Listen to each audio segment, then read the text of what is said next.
माँ ने आपको ये बताने को कहा है कि वो अपनी युवा अवस्था में अनेक भद्र पुरुषों के साथ रमती रही है। वो ये नहीं जानती कि मेरे असली पिता कौन है। सत्य के प्रति तेरी जो आस्था है, यही ब्राह्मण का लक्षण है।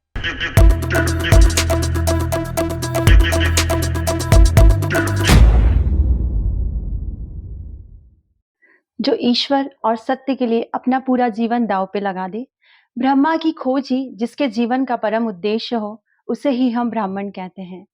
आज का एपिसोड बहुत ही महत्वपूर्ण है।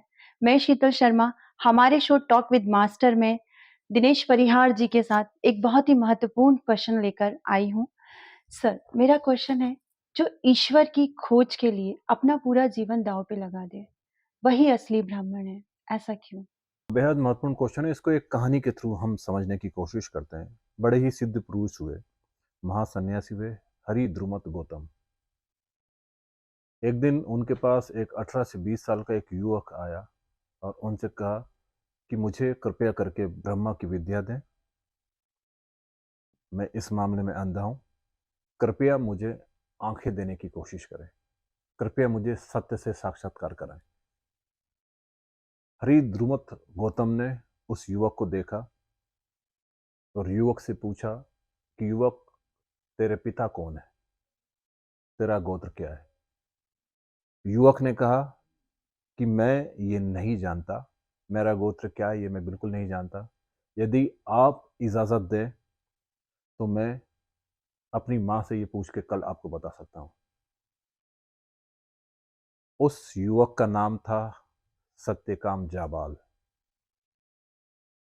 आप ये जान के आश्चर्यचकित होंगे कि सत्यकाम जाबाल के नाम से ही जबलपुर का नाम हुआ था। पहले जबलपुर का नाम जाबालीपुर था, जो सत्यकाम जाबाल के नाम पे ही रखा गया था। लेकिन जाबालीपुर होते होते होते होते वो जबलपुर हो गया।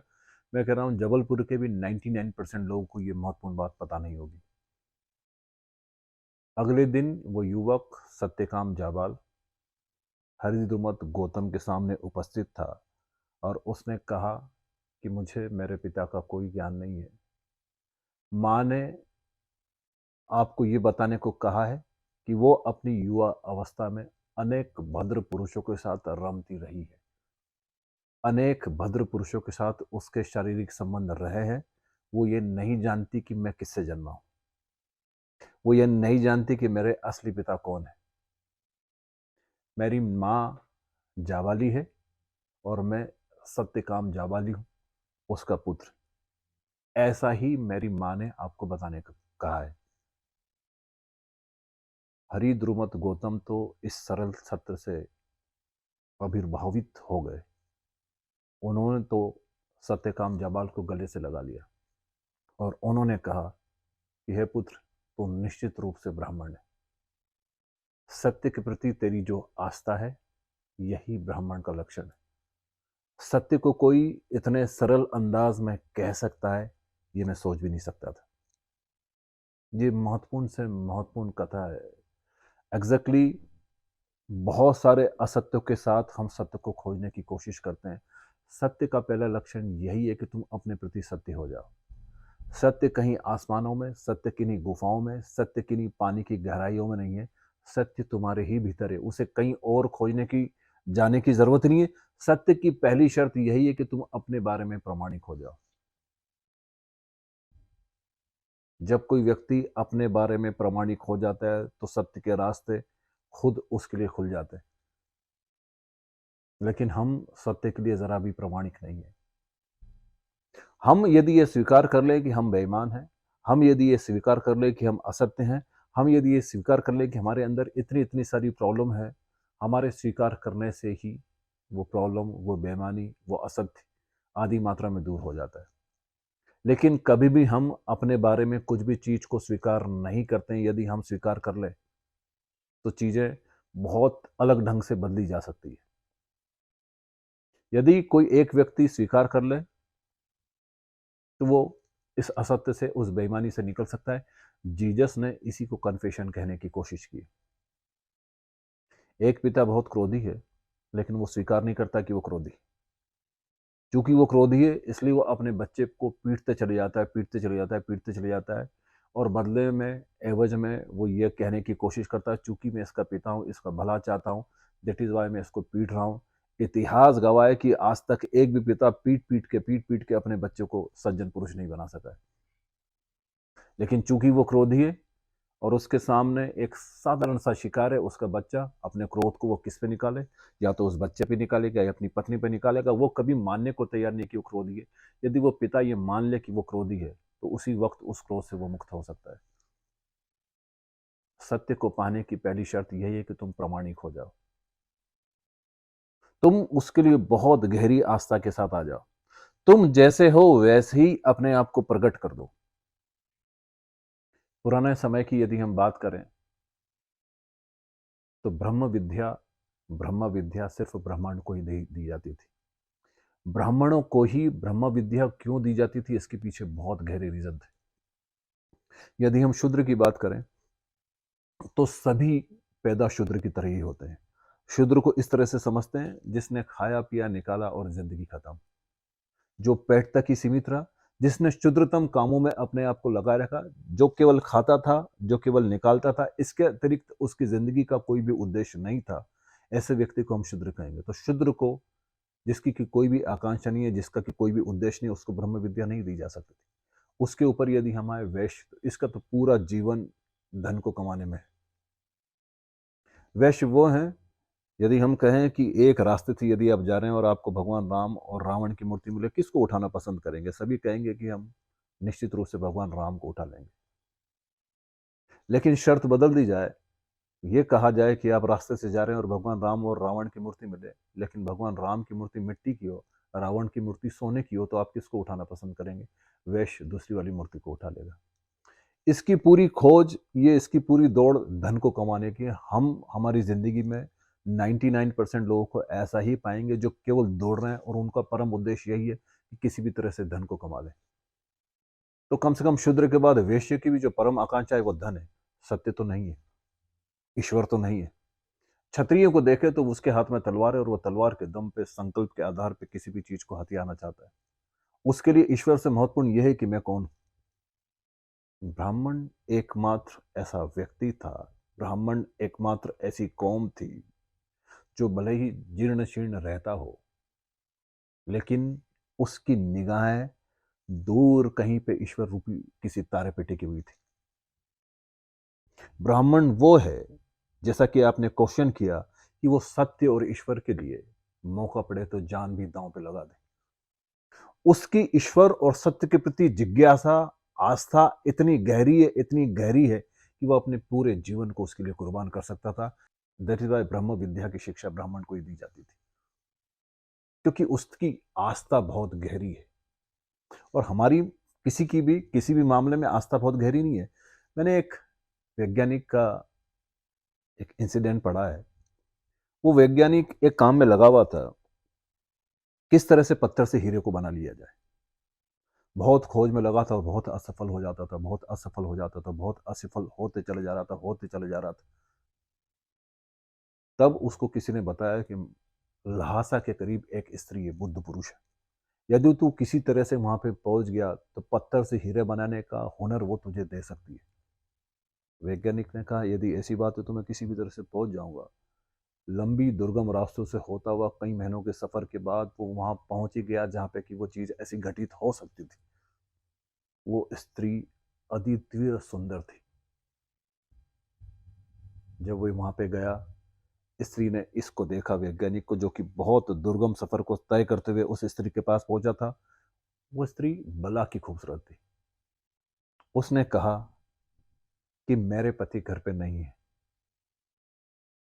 और मेरी ये विशेषता है कि कोई भी सवाल हो उसका मैं एक ही उत्तर देती हूँ। तुम एक ही सवाल कर सकते हो, दो सवालों का उत्तर मैं नहीं देती। सवाल कितने भी महत्वपूर्ण हो, लेकिन मैं एक ही सवाल का तुम्हें उत्तर दूंगी और जल्दी से क्वेश्चन कर लो, क्योंकि मेरे पति घर पे नहीं है। उस वैज्ञानिक ने क्वेश्चन किया कि तुम्हारे पति वापस घर पे कब आएंगे। जैसा कि मैंने कहने की कोशिश की कि स्त्री बला की खूबसूरत थी, उसने कहा कि एक ही क्वेश्चन करो, एक ही सवाल का उत्तर दूंगी। और उसने क्वेश्चन किया कि तुम्हारे पति घर कब आएंगे। निश्चित रूप से इसकी जो जिज्ञासा थी इतनी गहरी नहीं होगी। ब्राह्मण की जिज्ञासा, ब्राह्मण का उद्देश्य इतना गहरा है, उसकी आस्था सत्य के प्रति इतनी गहरी है कि वो उसके लिए अपनी जान भी दांव पे लगा दे तो वो भी कम है। उसके लिए सत्य और ईश्वर के अतिरिक्त उसके जीवन में कुछ है ही नहीं। कहानी पे यदि हम आए तो मां इसकी बड़ी ही जबरदस्त रही होगी। किसी भी स्त्री के लिए यह बड़ा मुश्किल है कि वो अपने आप को वेश्या कहे। ये बड़े दुर्भाग्य के क्षणों में किसी स्त्री के साथ ये घट सकता है कि वो वेश्या होने का तमगा उस पर लगे। लेकिन मां उसकी इतनी जबरदस्त रही होगी, जब उसने कहा कि गुरु ने ये कहा है कि तेरा गोत्र क्या है, तेरे पिता कौन है, जा तेरी मां से पूछ के आ। मां चाहती तो ये कह सकती थी कि तेरे पिता मर चुके हैं। मां चाहती तो चीजों को घुमा सकती थी। मां चाहती तो एक गोत्र झूठा बता सकती थी, कोई ऋषि वहां पे जाके तलाश करने नहीं आने वाला था। लेकिन मां ने कहा कि मैं अनेक भद्र पुरुषों के साथ रमती रही हूं, पता नहीं तेरे पिता कौन होंगे। मैं जाबाली हूं और तू मेरा पुत्र सत्यकाम जाबाल है। जा ऐसा ही अपने गुरु को कहना। और गुरु को जब सत्यकाम जाबाल ने ऐसी बात कही तो उनकी आंखों से आंसू गिर पड़े और उन्होंने गले लगा लिया और उन्होंने कहा कि तू निश्चित ही ब्राह्मण है। तू ये कहता है कि तू तेरे पिताजी को नहीं जानता, लेकिन मैं ये दावे के साथ कह सकता हूं कि तेरे पिता ब्राह्मणी होंगे, क्योंकि जिसके पास सत्य को इतने निवक्ष तरीके से सत्य को कहने का साहस है वो केवल ब्राह्मण ही हो सकता है। निश्चित ही गुरु के सामने झूठ बोला जा सकता था, लेकिन क्या आपको नहीं लगता कि इतना बुद्ध पुरुष कोई व्यक्ति है तो झूठ को नहीं पकड़ लेगा वो? निश्चित रूप से जब आप चोरी करते हैं और आपकी चाल में एक अंतर आ जाता है, जब आप चोरी नहीं करते हैं तो उस चाल में भी अंतर आ जाता है। गुरु को बेवकूफ बनाया जा सकता था, लेकिन गुरु के सामने सत्यकाम जाबाल ऐसे ही आया जैसे उसकी मां ने कहने की कोशिश की। आप ये सोच सकती हैं कि एक पुत्र के लिए कितनी मुश्किल रही होगी कि उसकी मां ये कह रही है कि मैं एक वेश्या हूं, लेकिन तुम सोचो कि सत्य के प्रति उनकी जो आस्था है, उनकी जो गहरे विश्वास है, वो कितने प्रगाढ़ रहे होंगे। मतलब एक वेश्या का पुत्र होते हुए भी ब्राह्मण बनने में कोई भी रुकावट नहीं है। ब्राह्मण बनने का जो सबसे मुख्य और पहला लक्षण था कि तुम सत्य के लिए, तुम ईश्वर के प्रति अपने जीवन तक को दांव पे लगा दो। उसने अपने आप को उसी तरह से पूर्ण रूपेण खोल के हरि द्रुमत गौतम के सामने रख दिया। हरि द्रुमत गौतम इस सरल सत्य से बहुत खुश हुए। उन्होंने कहा तू निश्चित ही ब्राह्मण है, क्योंकि ब्राह्मण ही इतने सरल सत्य को इस तरीके से कहने का साहस रख सकता है। कहानी बेहद बेहद महत्वपूर्ण है। जैसे कि मैंने कहने की कोशिश की कि गुरु के होने से शिष्य का पता चलता है और शिष्य के होने से गुरु का भी पता चलता है। यदि कोई और नकली गुरु होता तो सत्यकाम जाबाल जैसे ही कहता कि मुझे मेरे गोत्र का पता नहीं, मेरी माँ अनेक भद्र पुरुषों के साथ रमती रही है, तो शायद वो लात मार के बाहर निकाल देता। लेकिन हरि द्रुमत गौतम बहुत ही सिद्ध पुरुष थे। उन्होंने इस बात के लिए उस सरल सत्य को कहने वाले सत्यकाम जाबाल को गले से लगा लिया। सत्यकाम जाबाल ने अपने गुरु को भी उघेड़ कर रख दिया कि वो कितने सिद्ध पुरुष। क्या इतना सरल सत्य आज की दुनिया में हम सुनना चाहेंगे? क्या इतने सरल सत्य को इस तरह से पचाया जा सकता है जैसे कि हरि द्रुमत गौतम ने उसको किया? ये सत्यकाम जाबाल बहुत महत्वपूर्ण आदमी है। ये ऐतिहासिक व्यक्ति है। ये सच्ची कहानी है। ये इतना महत्वपूर्ण व्यक्ति है कि इस सत्यकाम जाबाल के नाम से ही जाबालीपुर था। और काश कि वो जाबालीपुर ही होता, और वो जाबालीपुर होते होते होते जबलपुर हो गया और सत्यकाम जाबाल कहीं पे खो गया। ये सत्यकाम जाबाल जैसे लोग नहीं खोना चाहिए। ये सत्यकाम जाबाल जैसे लोगों की कहानी हमारे बच्चों तक जानी चाहिए। ऐसे लोग जिन्होंने इस पूरी दुनिया को एक झूठ के, एक आडंबर के साथ यहाँ पे रच दिया है। बहुत सारे भीतर असत्य लेके सत्य को जो खोजने को निकलते हैं, बहुत सारी बेईमानी को लेके जो ईमानदार होने की कोशिश करते हैं, उनको इस सत्यकाम जाबाल की कहानी को अवश्य अवश्य ही सुनना चाहिए। ये मेरे लिए सबसे महत्वपूर्ण कहानियों में से एक है। ये मेरे लिए सबसे महत्वपूर्ण किस्सों में से एक। अक्सर मैं स्पीच सेशंस में बच्चों के सामने इसको मैं शेयर करते रहता हूँ, और ओशो ने इसको बहुत ही अच्छी तरह से डिस्क्राइब किया है। सत्यकाम जाबाल इतना महत्वपूर्ण आदमी है, न वो कोई वैज्ञानिक है, न वो कोई किसी अमीर दंपत्ति की औलाद है, न वो कुछ और है, न वो कुछ और है। वो वे व्यक्ति है जो अरबों खरबों में होते हैं, जो सत्य को वैसा ही स्वीकार करता है जैसा कि सत्य है, और जो सत्य को वैसा ही स्वीकार कर ले जैसा कि सत्य है, उसे ही मैं कहूँगा कि वो असली ब्राह्मण है। वो व्यक्ति जिसकी की सत्य के प्रति गहरी निष्ठा हो, मैं उसे ही कहूँगा कि वो ब्राह्मण है। वो व्यक्ति जो सत्य और ईश्वर के प्रति अपने जीवन को भी दांव पे लगा दे, इस जीवन को वो ईश्वर का ही उपहार समझे और इस जीवन में वो सत्य और ईश्वर के लिए ही जिए, मैं कहूँगा कि उसे ही मैं ब्राह्मण कहूँगा। ये सत्यकाम जाबाल की कथा बेहद महत्वपूर्ण, बेहद मधुर, बहुत ही इंस्पिरेशनल कथा है। लेकिन इतनी महत्वपूर्ण कथा को, ऐसी कथा को क्या हमारे पास साहस है जो हमारे बच्चों के साथ शेयर करें? क्या हम इस स्थिति में हैं जो सत्यकाम जाबाल की कहानी को पचा पाएंगे? बहुत सिंपल सी कहानी है, जहाँ पे गुरु भी उगड़ जाता है, जहाँ पे शिष्य भी सामने आ जाता है। बहुत ही मजबूत और बहुत ही मधुर और बहुत ही ऑथेंटिक वार्तालाप है दोनों के बीच में जो घटा।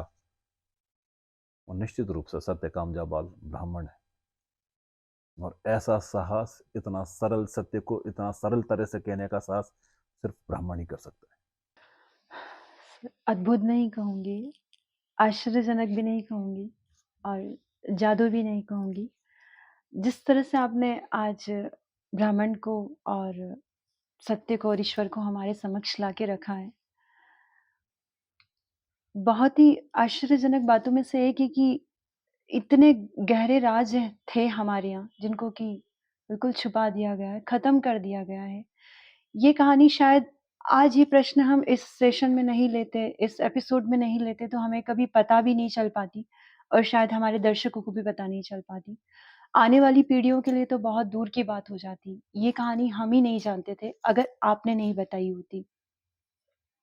जिस तरह से आपने एक ब्राह्मण को, एक ईश्वर को और सत्य को हमारे सामने ला कर रखा है, तो मैं सभी से अनुरोध करना चाहूँगी, हालाँकि मैं भी एक ब्राह्मण हूँ, पर मैं सभी ब्राह्मण बंधुओं से अनुरोध करना चाहूँगी कि हमारे इस एपिसोड को ज़रूर देखें, ताकि आप भी जान सकें कि एक ब्राह्मण का जन्म पृथ्वी पर क्यों होता है, सत्य उसके लिए कितना ज़रूरी है, ईश्वर उसके लिए क्या है, किन बातों में से है।